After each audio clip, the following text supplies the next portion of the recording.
Mais uma sessão aqui do nosso Carreira e Negócios. Vamos conversar hoje com um processo. O cara começou como programador e montou uma fintech para financiar estudo, financiar conhecimento. Eu estou aqui com o Reinaldo Boesso. Reinaldo, muito obrigado aqui por você estar com a gente, cara. Eu que agradeço, Jorge. Muito bom estar aqui. É uma honra estar aqui com você. Você pediu, eu vim direto, assim, tá tudo certo. Uma honra estar aqui contigo. Muito bom. Vamos começar com carreira, depois a gente vai para negócios. Como é que foi sua carreira assim? Você era programador, é isso mesmo? É isso aí. Eu sempre fui da área de tecnologia, sempre gostei da área de tecnologia e segui uma carreira que me ajudou muito, porque tecnologia tem muita lógica, né? Então a lógica ajuda qualquer carreira hoje, qualquer profissão hoje. Quando você tem muita lógica, ajuda bastante. E aí eu segui uma carreira totalmente voltada à tecnologia. Então fui desenvolvedor de software, trabalhei através de parceiros dentro da Microsoft por um tempo, desenvolvendo software para o governo. Trabalhei em projetos da época da Marta Suplicy, do José Serra.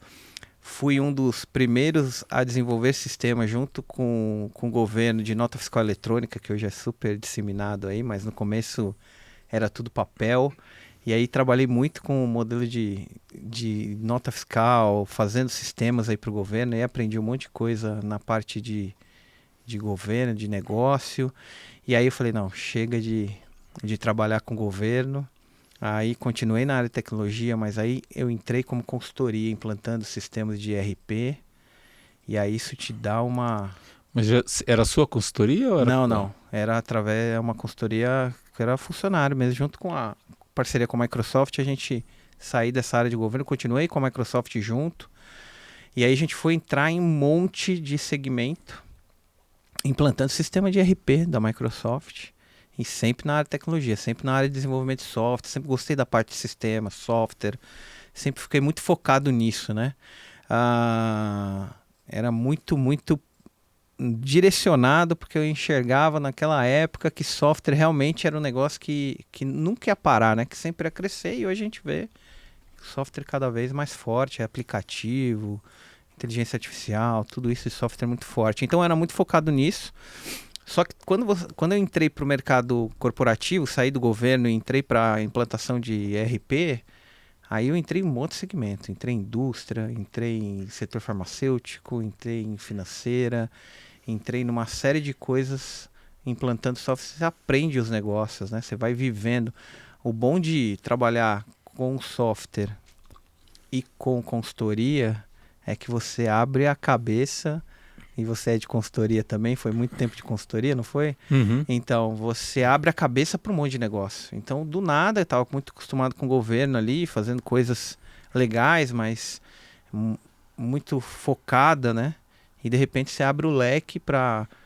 Em 6 meses você tá numa indústria de trator, no outro 6 meses você está numa indústria farmacêutica, depois você está numa financeira, depois você está em outro negócio completamente diferente.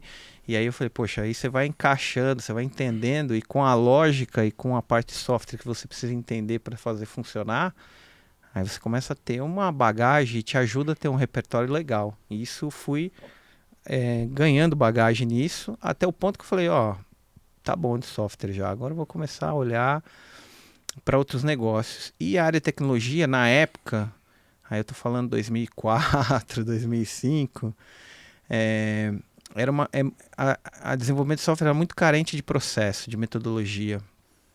E aí veio uma onda aqui no Brasil, e a galera de tecnologia usou muito, que era uma certificação chamada PMI, que era de gestão de projeto, Uhum. porque a gente tinha muita dificuldade de uma metodologia clara para desenvolver projeto.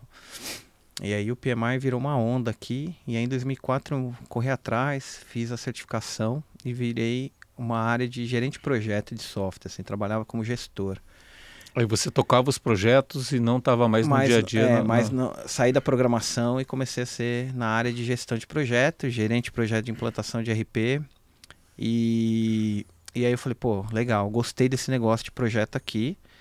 E aí resolvi, falei, não, agora eu vou entender a dificuldade que são os projetos, e não só a tecnologia, mas os projetos como um todo. E aí eu falei, vou sair agora da tecnologia, vou olhar o negócio como um todo, e aí montei uma consultoria focada em projetos. Que aí eu usei esse bagagem de tecnologia mais do PMI, de gestão de projeto, e aí em 2010 montei uma consultoria voltada para gestão de projeto. Mas aí, antes de entrar na consultoria, né? Então, assim, só para entender, assim, é muito comum, né? A pessoa é mais introvertida, tem uma excelente bagagem analítica e é excelente programador, constrói os sistemas, etc. e tal. E não necessariamente quando sai, né, do dia a dia da programação e às vezes tem que gerenciar uma equipe ou gerenciar um projeto, a pessoa de tecnologia às vezes tem dificuldade nessa parte, né? Assim, o que eu quero dizer? O skill é um skill diferente. Como é que você desenvolveu esse skill e quando é que você descobriu que você tinha essa habilidade também para fazer gestão de projeto e não só para codificar e produzir um aplicativo? Acho que para quem é de TI, é introspectivo mesmo. Você tem um ponto aí importante. Você começa querendo a tua vida ficar lá, você e a máquina, sem precisar olhar para o lado, sem precisar desenvolver nada, assim, com as pessoas, né? Mas eu, na minha carreira, assim, sempre teve essa questão de trabalhar em time, né? Principalmente na própria Microsoft, quando você trabalha com times grandes, assim, você começa a ter que trabalhar muito o conceito de time, né? E eles são muito fortes nisso, né? E aí você acaba desenvolvendo esse perfil, esse skill, assim, de relacionamento com o time, entendendo a colaboração como um todo, né? E aí, naturalmente, eu fui desenvolvendo isso e fui entendendo que eu tinha que ter um perfil colaborativo. E aos poucos, quando eu fui avançando, eu fui enxergando que eu era mais útil numa liderança de tecnologia do que realmente ser um desenvolvedor. Eu fui ganhando mais skill de liderança em cima de líder técnico, líder tecnologia. Por isso que eu fui para esse caminho de gestão de projeto, pensando numa carreira em Y aí, né? Eu fui muito mais para essa área de negócio, porque eu enxergava que eu tinha muito mais capacidade de ter esse relacionamento com pessoas e exercer algum tipo de liderança do que realmente ser um nerd do código, assim, né? Porque aí as tecnologias foram avançando, eu fui, pô, legal, agora eu tenho que decidir para onde eu vou. Eu mergulho aqui na tecnologia ou eu mergulho nessa área de liderança, de ir para uma área mais de gestão. E aí foi por isso que veio essa história do PMI, veio essa história de enxergar e falar, pô, legal, a gente sabe como ninguém desenvolveu um código, mas o processo como um todo, a metodologia como um todo tá deficitária. E eu enxerguei uma possibilidade ali, um caminho ali, uma oportunidade na mesa na época de chegar, pô, tá todo mundo olhando o código, mas ninguém tá olhando o processo como um todo, ninguém tá olhando a metodologia, ninguém tá olhando a gestão como um todo, para que no final do desenvolvimento do produto, do software, aquilo seja entregue de acordo com o que o cliente realmente quer e não de acordo com o que a gente imaginou lá na área técnica. E aí foi essa dúvida aí, entendeu, Jorge? Assim, foi o tal do Y, assim, chegar ao ponto de falar, pô, peraí, agora eu tenho que seguir um caminho, não dá para mais escolher ficar nos dois. E aí eu vi claramente que o tamanho do esforço que eu ia ter na área de desenvolvimento versus o que eu realmente queria me dedicar era muito diferente, assim, era muito grande o esforço que eu teria a ter para continuar na área de tecnologia, em vista em tudo que tinha de novidade já na época. E aí eu, no Y da carreira, eu fui para a área de gestão, e aí fui para buscar essa área de PMI, de gestão de projeto. Aí eu vi que eu me achei, eu falei, pô, aqui é meu caminho, eu tenho muito claro, sempre tive, até na época de desenvolvimento, o que eu acho que para mim é super fundamental, que é saber o ponto a ponto, sabe? Eu gosto do começo, meio e fim, assim, tipo, se eu tenho que desenvolver essa mesa, eu quero entender o que essa mesa precisa fazer, qual a função dela, por que a gente precisa dela. E aí a gente consegue, por que o cliente precisa dela e aí entender, com base no que o cliente diz, como que a gente vai criar esse produto. Então isso para mim, essa visão ponto a ponto, para mim era muito bom. E eu gostava muito disso. Quando você é desenvolvedor, você pega um pedaço. Quando você vai para essa área, você pega o todo, você enxerga o todo, né? E aí foi por isso que eu fui nessa área de gestão e aí fui para minha consultoria para olhar, falei, pô, beleza, só TI não faz sentido agora. TI é o meio da história. Mas cadê todo o entorno, né? Você pode criar uma empresa de tecnologia obviamente que é o core ali, é o aplicativo, mas você tem todo o entorno do negócio, né? Então imagina assim, poxa, se você enxergar o Uber como um aplicativo só, você não está enxergando todo o conceito, todo o negócio que tem por trás dele para que eles sejam hoje um aplicativo que não é só um aplicativo, né? Ele mudou o comportamento social, né? Então, tem todo um negócio. Aí foi para onde eu gostei de seguir com a minha carreira, e trabalhei em grandes empresas aí fazendo esse tipo de coisa, porque para mim isso foi fundamental. Então você, quando começou a trabalhar na parte de desenvolvimento de sistemas e tudo mais, você percebeu que uma facilidade para entender a demanda e traduzir essa demanda em código, especificação, e aí naturalmente também perceber que isso agrega muito mais valor do que só o desenvolvimento do sistema em si, né? E aí te levou para uma carreira já de consultoria de processo, né? Sim. Mas daí, da consultoria de processo, onde você está atuando, tem uma demanda específica, para você, para sua própria consultoria, tem uma série de requisitos também, porque aí você vai ter que vender, você vai ter que fazer a gestão. Como é que foi esse processo? Ô Jorge, sendo bem sincero para você, se eu soubesse de tudo isso na época que eu abri a consultoria, talvez eu não tivesse aberto, assim. Porque, óbvio que foi um choque, né? É completamente diferente, Jorge, assim, é outra história. Por exemplo, eu era muito, na minha carreira, sendo um carreirista ali, um funcionário ali com um plano de carreira e tal, ela era muito clara. Eu estava indo para virar um diretor executivo, claramente ali eu já estava chegando nesse caminho, né? Eu tinha já muita influência na empresa que eu era funcionário, enfim, dentro das próprias empresas que a gente prestava serviço, eu tinha muita influência, assim, já tinha navegava muito bem dentro desse processo de corporativo e sendo um funcionário, um carreirista, assim, né? E aí, obviamente, eu imaginei que eu ia navegar tranquilo tendo a minha consultoria, assim. Ia ser um negócio suave, ia ser um negócio muito tranquilo. E é completamente diferente, né? Não tem nada a ver a carreira dentro de uma empresa com uma carreira de empreendedor, assim, é completamente diferente.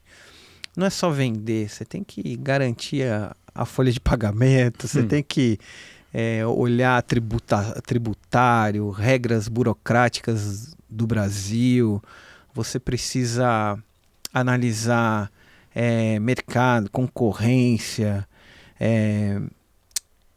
Eu tive uma história engraçada que eu gosto de contar porque para mim foi um divisor de águas. O empurrão que eu tive para virar empreendedor, eu falei, pô, eu quero ser empreendedor. Eu acredito que essa vida de funcionar não vai dar certo para mim. Eu quero empreender, não só pelo dinheiro, porque realmente empreender ele traz mais dinheiro, mas pelo fazer, criar, buscar coisas novas e estar envolvido em uma série de coisas que eu gostaria de estar envolvido na época, mas eu tinha um receio, né, de tipo, pô, vou largar aqui um valor mensal que eu ganho todo mês, tranquilo, não era um valor ruim, era um valor bom para ser empreendedor, né? E tinha um desejo muito forte de ser empreendedor, até que em 2010 eu vim com uma pessoa que falou assim, ó, um amigo meu que prestava serviço para a antiga Saraiva, que hoje quase não existe mais, ou se existe muito pouco, né? E aí ele pegou e falou, cara, você não quer assumir o projeto aqui, a consultoria, e você já tem cliente? O meu contrato, isso era fevereiro de 2010, o meu contrato vai até junho, com renovação de mais 12 meses, então até junho de 2011 você está com um contrato legal, dá para você se manter e crescer e tocar a vida. E aí eu acreditei naquilo como pura inocência, que nem eu falo assim, com a bagagem que eu tenho hoje, jamais teria feito esse tipo de negócio, mas agradeço por ter uma certa inocência ou uma certa ignorância e encarei. Eu peguei e falei, topei, na hora, em uma semana, 15 dias, a gente fechou o negócio, eu peguei uma grana que eu tinha, a gente investiu no negócio.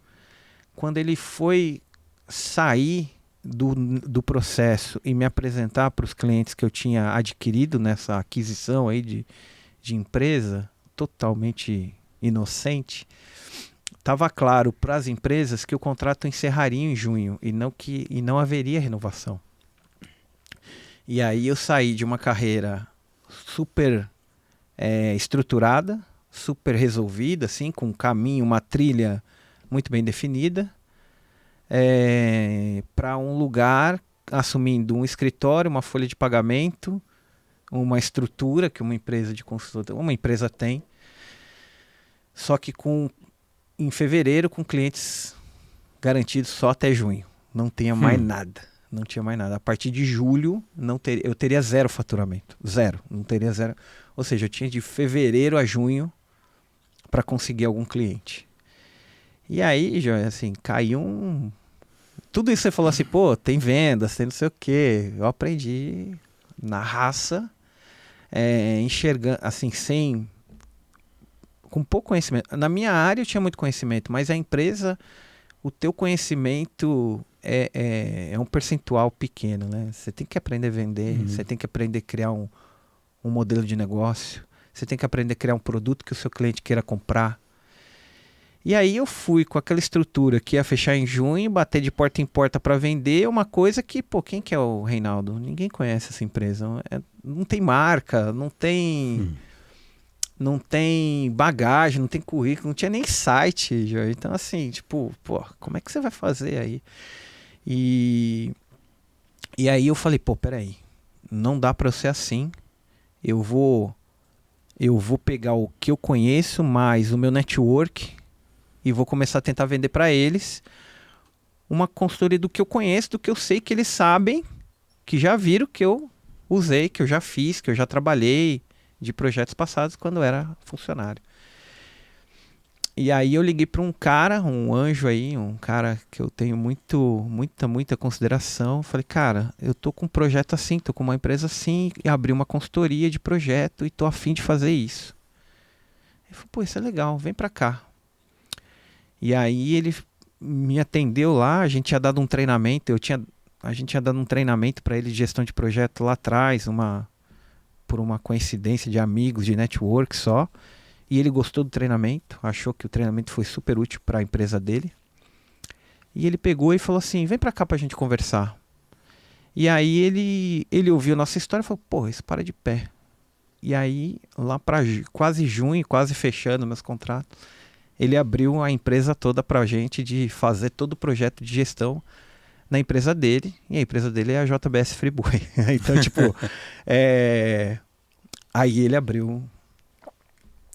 Os contratos que eu tinha adquirido realmente se encerraram em junho. Nunca mais voltei. Eu achei que um dia ia voltar para essas empresas, que nem para Saraiva e tal. Achei que ia voltar. Nunca mais voltei, Jorge. Assim, nunca mais rolou. Até hoje, assim, aí, bom, a Saraiva até deixou de existir aí praticamente, né? Nunca mais fiz projeto com eles.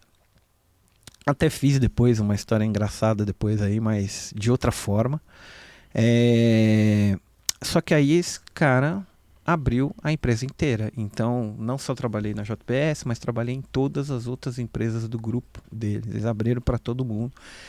Ele me apresentava para as outras empresas e a gente, pô, aí realmente a gente começou a crescer num jeito que eu nem imaginava.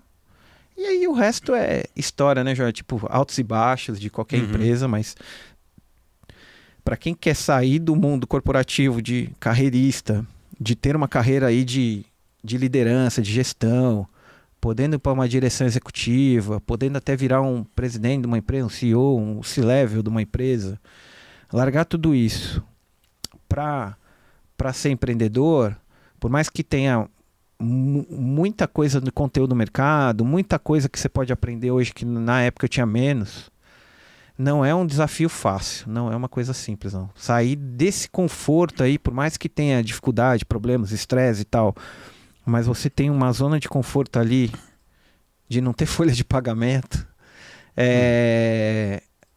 dos impostos talvez também, para vender, para sair, para empreender, é um desafio muito grande, assim. Então eu realmente sofri demais nesses 4, 5 meses aí. tive essa sorte de um contato, um network bom, assim, que me abriu portas, mas é desafiador. Realmente a mudança é radical. Mas aí você não parou por aí, né? Aí você estava, acho que montar sua consultoria, você já estava em consultoria, foi para a sua, né? Então tem esse desafio, mas o tipo de atividade, assim, tem uma similaridade. Aí depois, se eu entendi, depois da consultoria, aí você montou uma fintech, né? Na consultoria, aí eu fiquei de 2010 a 2020, 10 anos com a consultoria. Ela realmente, oscilações normais, mas tem um fato interessante na consultoria, porque ela foi mudando também. Eu fui muito focado em áreas de tecnologia, mesmo para não perder a tecnologia, mesmo sendo consultoria de projetos, eu estava muito voltado ali e comecei a abrir, através da galera da JBS, assim, começou a abrir portas para a gente em marketing, em expansão. Então, sei lá, ia abrir uma nova planta da fábrica da JBS, a gente começou a estar envolvido. A gente participou de todo o projeto que eles criaram de papel e celulose no Mato Grosso. Então, era uma fábrica que custou aproximadamente 6 bi de CAPEX aí, de financeiro para construir. Então, a gente participou de uma parte dele. Então, eles abriram um monte de porta e a gente chegou, poxa, projeto aqui, dá para... pensar em projeto, dá para abrir um leque, não dá para ficar só em TI. E aí, aos poucos, a gente foi crescendo e aí nós fomos contratados por fundos de investimento. E aí, fundos de investimentos, aí você abre um leque para expansão de empresa, para incorporação, para integração, para M&As, para compras, enfim. E aí, poxa, a gente cresceu bastante nessa época, fora toda a bagagem e conhecimento que eu te falei de consultoria, que isso traz, porque você trabalha com muitos segmentos diferentes. E aí foi nessa curiosidade, porque uma das investidas, um dos fundos que a gente trabalhou, comprou a parte editora da Saraiva. Aí eu voltei na Saraiva, mas só para incorporar, ou seja, para encerrar a operação da Saraiva e incorporar para esse fundo que comprou, né? Quando eu abri o fundo, eu entrei na área de educação. O fundo comprou um dos maiores aí conglomerados de educação básica do Brasil. A gente comprou aproximadamente 56 escolas com esse fundo, incorporando 56 escolas básicas. Então eu conheci uma coisa que eu recomendo para todo mundo um dia entrar, que é na área da educação. Assim, quem não entrou ainda, entrar na área da educação é um negócio muito legal. E aí, entrando na área de educação, Jorge, com o fundo, eu entendi o quanto a educação é fundamental. Assim, realmente, uma coisa é ouvir notícia. É óbvio que você... É que nem fome zero, né? Ninguém é contra, todo mundo é a favor, todo mundo sabe que fome é um problema. Educação, todo mundo sabe que é um ponto, mas quando você entra na educação, entende os problemas da educação, entende por que as pessoas não buscam a educação, entende uma série de coisas. Você entende por que a educação é importante e o quanto de coisa a gente tem que fazer ainda no Brasil para que a educação realmente funcione. E aí, ali foi 2017. De 2017 a 2020, eu fiquei focado em educação e na área financeira, que eu sempre tive essa bagagem financeira. E aí, em 2020, eu resolvi, junto com parceiros, montar uma fintech voltada para crédito educacional, 100% na área educacional, com o foco de dar acesso para quem não conseguia ter acesso. Então, em dezembro de 2020, aí a gente colocou a ideia, fazendo um piloto, um MVP disso, para ver se parava de pé. E o que aconteceu com a consultoria?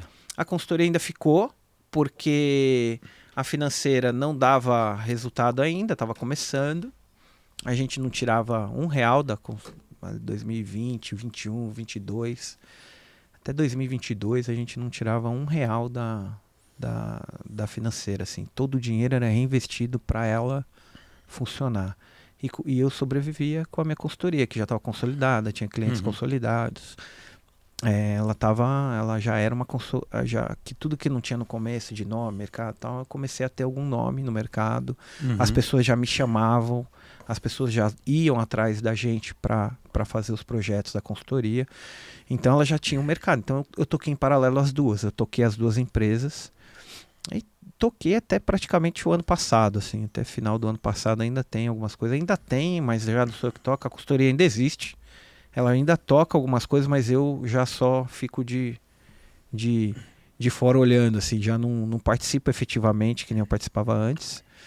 Hoje meu foco é 100% a TMB, a financeira, essa fintech. E aí, por quê? Porque tem que pagar as contas, né, João? Então, a Uhum. consultoria que paga, a consultoria, minha empresa que pagava minhas contas, que fazia eu sobreviver ali, viver, na verdade. Sobreviver não, viver. E aí a financeira era um projeto e que Uhum. estava começando a rodar, que aos poucos a gente enxergava que ela ia fazer um negócio bem legal e grande e que isso ia ser um negócio muito legal. Ah, e aí a gente começou a ver que isso ia funcionar bem. E a consultoria hoje ela é bem menor que a TMB, já deu uma diminuída. Eu saí da operação, eu saí, não sou mais o CEO da consultoria, só um conselho, vamos dizer assim. E aí meu foco agora é 100% da financeira, tá? Então, e aí eu entendendo educação, mas toda a minha bagagem, eu pulei um pedaço aí, mas trabalhei muito tempo na Bolsa de Valores, quando a bolsa era só a Bovespa ainda, é, não era B3, né? Não era BMF, Uhum. Bovespa, CETIP, eram empresas completamente separadas. BMF e Bovespa eram até concorrentes de mercado.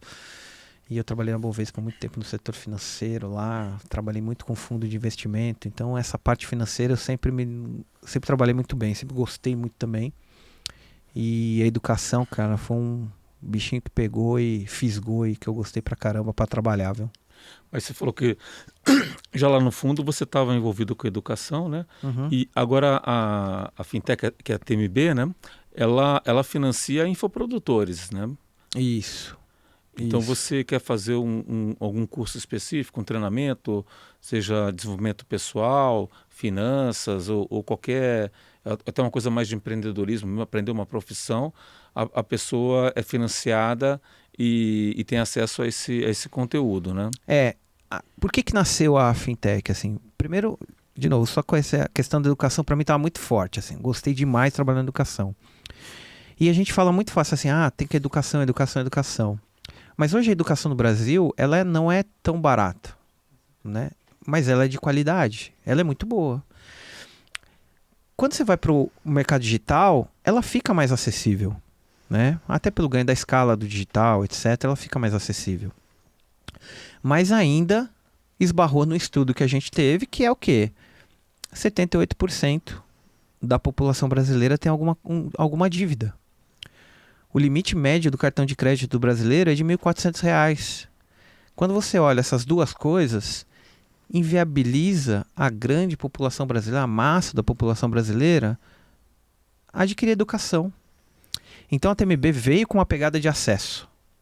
Veio com uma pegada para buscar dar acesso para esse pessoal que quer melhorar a educação, que entende que a educação pode ajudar em uma renda extra, que entende que a educação pode melhorar até profissionalmente lá na carreira dele, sendo funcionário em alguma empresa, entende uma série de coisas. Só que não tem cartão, não tem limite no cartão, não tem condição de ir num banco buscar crédito, enfim, não tem. Então a gente criou um modelo de um crédito mais acessível, aonde a gente consegue liberar crédito para alunos que estão interessados em buscar esses cursos. E do outro lado, Jorge, a gente viu que tem uma série de infoprodutores, produtores de conteúdos digitais, que produzem conteúdos de muita qualidade, que realmente pode ajudar as pessoas a mudar de vida, mas que não estava chegando para essas pessoas por uma questão financeira. Então a gente juntou os dois. E aí é bom para o infoprodutor que dobra o faturamento dele, porque ele liberou uma nova plataforma de pagamento, um novo modelo de pagamento. Então ele dobrar, se ele fazia X, agora ele está fazendo 2x, porque ele achou uma turma que queria o teu produto, mas não conseguia comprar por falta de limite no cartão, por falta de dinheiro, por falta de crédito. E, contrapartida, a gente conseguiu dar acesso para uma galera que estava doida para ter acesso à educação de qualidade, mas não tinha condição financeira. Então, a gente juntou duas pontas muito legais. E isso está funcionando muito bem. Então, a TMB vem dobrando de tamanho, triplicando de tamanho por ano. Assim, de 2021, que foi meio que o nosso MVP forte, 2022 a gente já cresceu 3 vezes, 2023 a gente cresceu 5 vezes de tamanho. E a expectativa de 2024 é crescer mais 5 vezes de tamanho. Então, assim, é um ponto que a gente realmente buscou ganha-ganha. Por conta da educação, por conta de dar acesso para uma galera que não tem condição hoje de ter acesso. E a gente tem histórias muito legais de gente que vendia quentinha na rua para poder pagar, e hoje, com conteúdo, aprendendo com a educação, começou a criar renda extra de fato, começou a montar um pequeno negócio, começou a criar uma microempresa, começou a se regularizar, começou a entender como que tem que funcionar uma empresa e começou a crescer. Tem gente que vendia uma quentinha e hoje tem uma lanchonete, tem vendendo, criando rede. Poxa, você fala, caramba, cara, como é que conseguiu tudo isso? Por quê? Porque com a educação e mais o acesso ajudaram eles a sair do outro lado. E isso é uma coisa muito legal. E você, eu entendi que você teve uma experiência na indústria financeira, né? Assim, prestando serviço, atuando junto com eles. Isso deu uma certa bagagem até para discutir crédito, depois cobrança e tudo mais.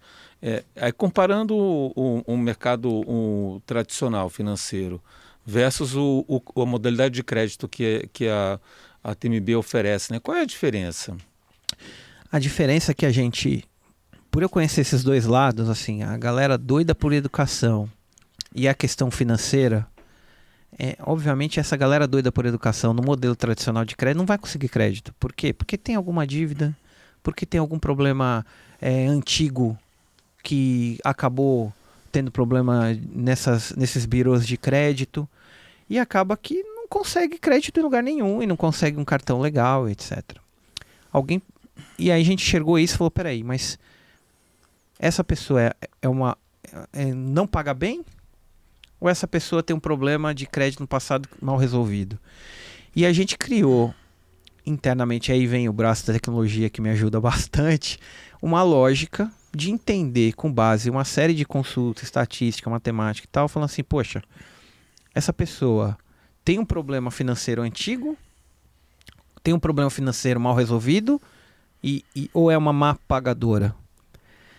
Esse tipo de lógica, Jorge, que tem uma complexidade matemática dentro dela que a gente foi estudando ao longo dos anos e vai aprimorar para o resto da vida, mostrou um cenário para a gente que a galera precisa de mais crédito do jeito certo, e na minha opinião o jeito certo é através da educação, a buscar a educação para sair do problema financeiro errado antigo. E essas pessoas pagam bem, assim, pagam certo. Não que não tenha cobrança, porque se não tiver cobrança, não paga em dia. Tem todo esse processo que a gente sabe bem que precisa fazer, senão não vai funcionar. Mas é uma pessoa que vai pagar, né? A maioria delas, pelo menos a grande maioria delas, vão pagar. E aí a gente fez um modelo que falou, peraí, vamos entender, porque ser muito binário, ser muito 0 e 1, vamos dizer assim, ser muito sim ou não, é complexo no mercado, né? Porque se eu vou chegar e de repente você tem alguma coisa que não pagou por algum motivo e simplesmente eu dizer não para você, eu não estou resolvendo o nosso problema maior, né? Então a gente enxergou e falou, peraí, vamos entender por que essas pessoas não estão recebendo crédito. E agora entender por que essas pessoas não pagam. E diferenciar uma delas, e diferenciar as duas. Buscar, poxa, a quem não tem crédito mais paga e a quem não tem crédito e não paga. E é uma busca constante para isso, obviamente, mas nós estamos tentando cada vez ser mais assertivos para liberar mais crédito para quem precisa, e os resultados estão sendo legais. E esse modelo para avaliar o cliente que melhor ou pior, é o modelo interno? É o modelo interno. Nós criamos, óbvio que olha os birôs de mercado padrão, a gente não deixa de olhar. A gente olha os nossos próprios dados, porque hoje a gente tem uma base de mais de 1 milhão de clientes. Então a gente tem uma base boa para olhar, estatística de porquê das coisas, modelos matemáticos que a gente fez ao longo do tempo, entendendo se isso parava de pé, a gente foi melhorando e aí a gente desenvolveu o nosso. Então tem consultas do mercado tradicional, que nem existem os birôs, e existem as consultas nossas internas. E a gente vai chegando num ponto de dizer, poxa, isso aí faz sentido ou não. O negócio tem risco, a inadimplência existe, faz parte, vamos ter inadimplência, não tem inadimplência zero, mas tem um modelo que vai buscar uma inadimplência boa, né? Uma inadimplência que faz sentido para o mercado. E a gente enxergou que no mercado digital isso é mais fácil fazer esse teste, fazer esse trabalho, porque o mercado digital é de grande escala e é digital. Ou seja, tem menos custo de produção. Então, como tem menos custo de produção, ele é um mercado bom para a gente evoluir. Nada impede da gente ir para um mercado que não seja digital da educação. Isso não impede. Mas hoje, a ideia da tese começar pelo mercado digital é por conta disso. Porque escala mais, um custo de produção menor, existe um modelo que a gente pode fazer para que dê um risco menor para o negócio. Apesar de ter risco. E eu entendo que você vai ter talvez uma exposição à fraude ligeiramente menor do que comparado com um player financeiro tradicional, onde o cara pega o dinheiro para depois gastar com a educação, né? Aqui o cara está comprando educação direto, então não tem exposição, né? O dinheiro não vai para o aluno, vai direto para o infoprodutor, né?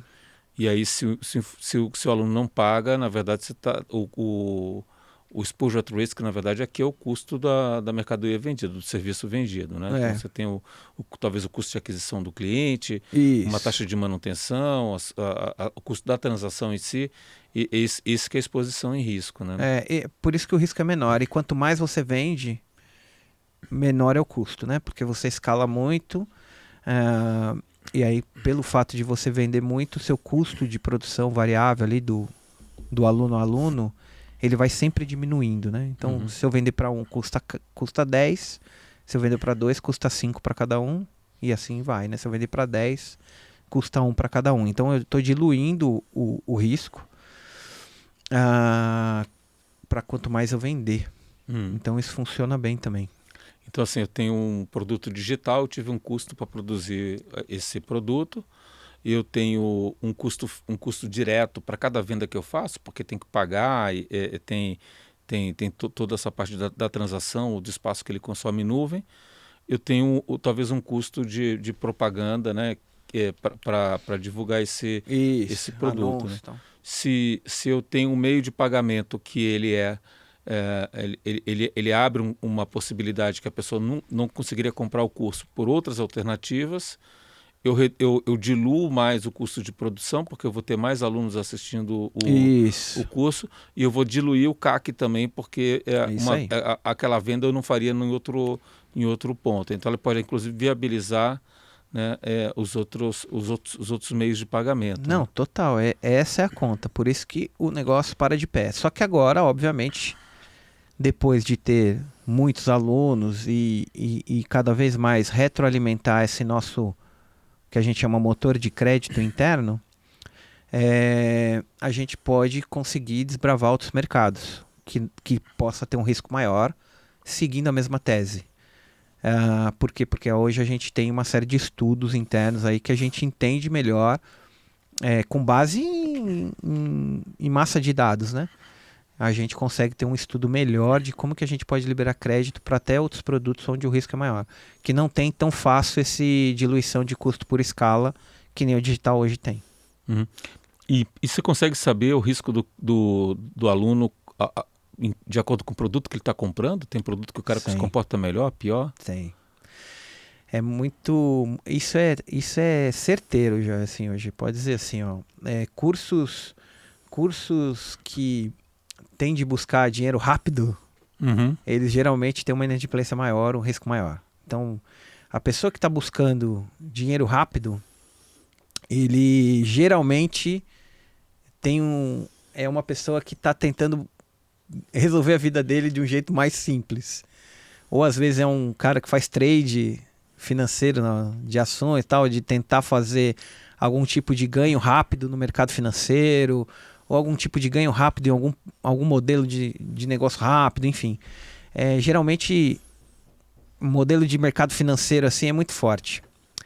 E aí, isso é muito engraçado, porque é sintomático. Esse é uma galera que tem risco maior. Tem um outro que eu gosto muito de falar, que é o autônomo, né? Pessoas que querem ser empreendedor, buscam muito curso de empreendedorismo, são autônomos, né? Autônomos, eles oscilam muito. Então é muito comum, pagam 3 parcelas no mês só, ficam 3, 4 parcelas devendo, depois paga 3 parcelas de novo, depois ficam devendo. Ou seja, são muito sintomáticos. Então é engraçado, porque conforme o modelo do curso, o perfil muda completamente e o motor tem que ficar configurado, assim, meio que entender qual é o modelo do curso, né? E cursos que envolvem questões pessoais, geralmente tem risco menor. Então, a pessoa que está buscando autoconhecimento, então a pessoa que está buscando autoconhecimento, assim, não é um problema maior. Questão de saúde, emagrecimento, essas coisas assim, cursos mais voltados para esse tipo de público tendem a ter uma situação de risco menor, porque é uma pessoa que está buscando algo mais pessoal. Não é empreendedorismo, não é para ganhar dinheiro, é mais uma questão pessoal. Ou seja, pensando no grosso, assim, pensando na maioria dos casos, tende a ter um risco menor. E se eu pego o mesmo segmento, sabe? Então, a gente está falando aqui de desenvolvimento pessoal, né? Você percebe também uma diferença em função do perfil do infoprodutor? Por exemplo, tem aquele cara que é mais carismático, tem outro que usa muito gatilho mental para fazer a venda. Em termos de venda, sim. Então, quanto o cara for mais carismático, for mais forte na mídia, tá muito na onda, tá muito em evidência em stores, em mídia, tá muito em evidência na mídia. Ele tem um poder de vender melhor. Isso não quer dizer que tem a ver com risco. Mas vende mais. E na recuperação, na hora da inadimplência? Não quer dizer. O que muda o jogo, Jorge, não é a questão do cara estar na mídia. O que muda o jogo é a qualidade do que ele está entregando depois que o aluno comprou. Entendi. Esse muda o jogo do risco. Tá? Então, tem os perfis que eu te falei, porque a pessoa está querendo dinheiro rápido é uma coisa, a pessoa que quer autoconhecimento é outra. Agora, o que muda depois disso, ou seja, você fazer um zoom só para algum segmento específico e ali um mesmo cara, um concorrente, um tem menos risco ou tem mais risco, é a qualidade do conteúdo e o mais importante, é o que você está entregando depois que a pessoa comprou. Então, quando o cara do dono do conteúdo, ele tem mais coisas ao vivo, tem mais conteúdos junto com o teu público depois da compra, ou seja, você tem uma interação, não só vídeos gravados, mas você tem uma interação com os seus alunos depois que foi feita a compra, o risco é menor. A pessoa que grava, que entrega, conteúdo de qualidade também, de alguma qualidade, porque senão a gente não aceitaria.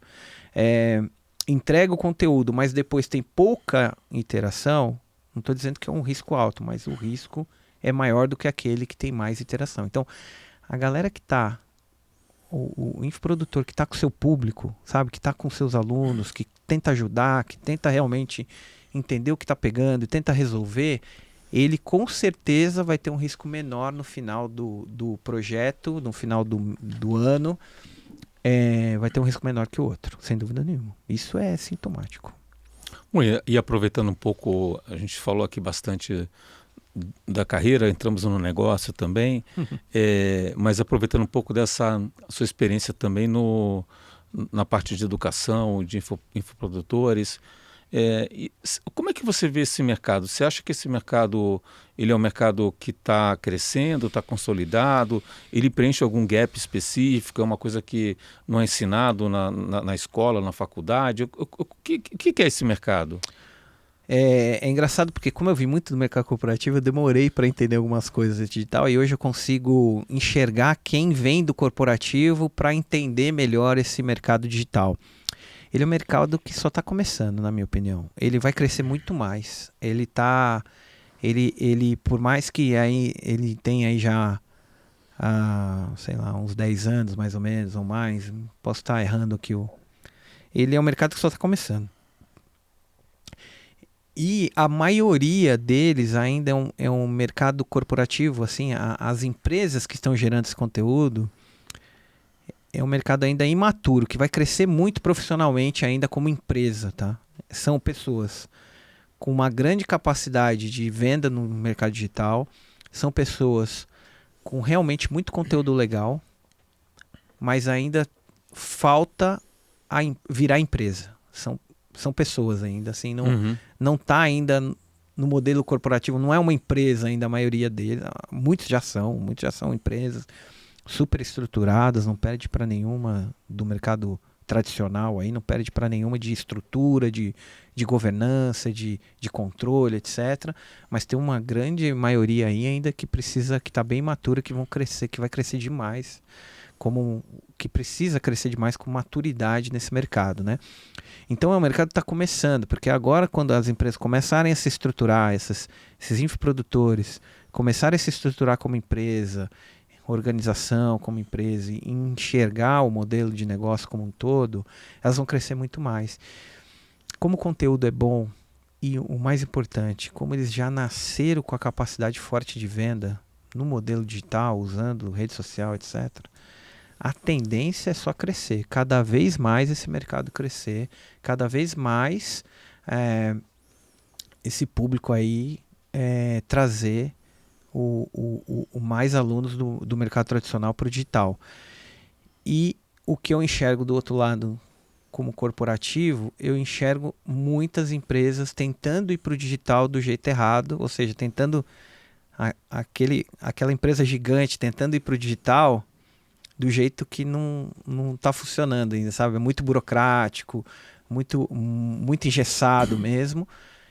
Vai sofrer para fazer essa migração. Já vi várias empresas que tentaram migrar para o digital e ainda não conseguiram. Acabaram criando algum e-commerce, mas não alavanca o e-commerce porque não entenderam que precisa ser um modelo completamente novo, sabe? Ser um modelo completamente voltado para quem está acostumado com o digital. Então, essa migração está bem lenta. Eu enxergo assim, tem algumas empresas também, de novo, se dando super bem, mas a grande maioria está com uma dificuldade enorme de entrar nesse mercado digital, enquanto que o pessoal que já nasceu do digital está nadando de braçada, precisa amadurecer processos, precisa amadurecer a estrutura empresarial do negócio, mas em compensação, o que a gente brinca que é o mais importante, que é venda, eles sabem muito bem, sabem como funciona. Tá, estou fazendo a leitura aqui que sob o lado da oferta, a oferta ainda ela não está no nível de profissionalização para todos os players, né? Então na hora que tiver isso, você consegue entregar muito mais e crescer esse mercado, né? Agora, pelo lado da demanda, por que tem a demanda por esses produtos? Da onde que vem essa brecha em termos de demanda? O que é o resto por que os alunos procuram isso? Exatamente. Porque eles são muito mais focados, eu acredito, assim. Eles buscam mais a entender a dor de clareza, assim. A educação tradicional vem muito com educação muito modular, muito pautada em disciplinas, em capítulos, em sequências e tal. E a galera que veio do digital nesse modelo, ele vai direto ao ponto. Então, na minha opinião, que, de novo, não nasci nesse mercado, vim do corporativo tradicional e mergulhei desde 2020 nesse mercado, você enxerga muito mais focado. Ou seja, se você está buscando criar uma microempresa, você vai buscar um curso que vai te ajudar ao que você realmente precisa de dificuldade, né? E uma coisa muito legal que é os grandes, os que cresceram nesse mercado digital e que se mantêm, porque tem muita gente que cresceu e já caiu, tem muita gente que começou e morreu, mas o que se mantém são pessoas transformadas. Então, o que a gente chama assim, a pessoa que realmente começou também de baixo, aprendeu o método e conseguiu sair do outro lado. E ele vende esse método de uma pessoa que veio daquilo, né? É uma pessoa ensinando a emagrecer que já foi muito gordo, sabe? Então, é uma pessoa que sabe toda a dor. E ele vai direto ao ponto. Não tenta inventar. É diferente um curso de um cara que sempre foi em forma, ensinando a emagrecer, do que um cara que teve 130, 140 quilos e hoje tem 70. Esse cara foi transformado. Então a técnica dele provavelmente é melhor do que de quem já foi, quem foi magro a vida toda, entendeu? Então a gente brinca às vezes e fala assim, cara, quem já foi gordão entende aquela vontade absurda de comer um doce num dia que não pode. Quem sempre foi magro não vai entender a mesma coisa. Então essa vida transformada que a maioria deles tem, funciona bem também. É um negócio bem legal. Então estou entendendo assim que o ensino tradicional, ele é mais, talvez, teórico, conceitual, né? E leva a um prazo mais longo, né? E a sociedade está buscando coisas mais práticas, diretas, mais né? focadas. Mais focadas, que você consiga já ter o resultado rápido. E pela própria descrição dos cursos que têm mais sucesso, são exatamente aqueles que já se autofinanciam, né? O cara faz o curso e já está gerando receita, né? Renda. Né? Isso, exatamente. E não estou dizendo que o outro some. Às vezes se complementam. Mas quando você fala por que a demanda aumenta do digital, cada vez mais a demanda aumenta, você enxerga que é um mercado que nunca retrai, sempre aumenta. Óbvio, teve um boom enorme na pandemia, por razões óbvias, todo mundo estava em casa, tinha que ser digital. Mas, e aí lá, talvez, depois que a pandemia acabou, deu uma reduzida, mas agora só cresce de novo, é porque ele busca exatamente esse foco, essa dor, assim, minha dor é essa, tá aqui o foco específico e não é tão tradicional, não é tão modular. Não que não tenha disciplinas que precisam ser modular, não dá pra... Você não tem nenhum curso de infoproduto que o cara vira médico, por exemplo, não dá. Então tem coisas que não tem como fugir. Agora, às vezes alguma questão complementar para o médico faz sentido. Perfeitamente. Muito bom. Cara, e assim, uma visão assim, né, de quem sai da programação e quando fala de startup, acho que um os mais difíceis é você ter um bom CTO, né? É o cara que já não está mais lá no dia a dia, mas consegue coordenar, consegue enxergar, consegue fazer essa gestão das demandas, né? né? E aí toda uma visão de negócio, né? Então acho que quando a gente fala aqui de carreira e negócio, acho que é um case sensacional, cara. Obrigado aí, valeu. Acho que é muito legal.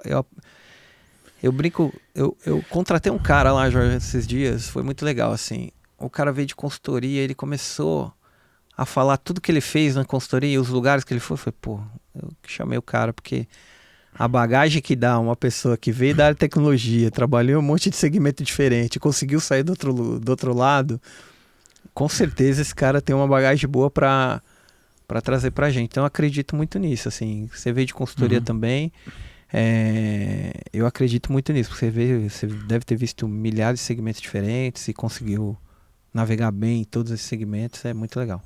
Funciona bem.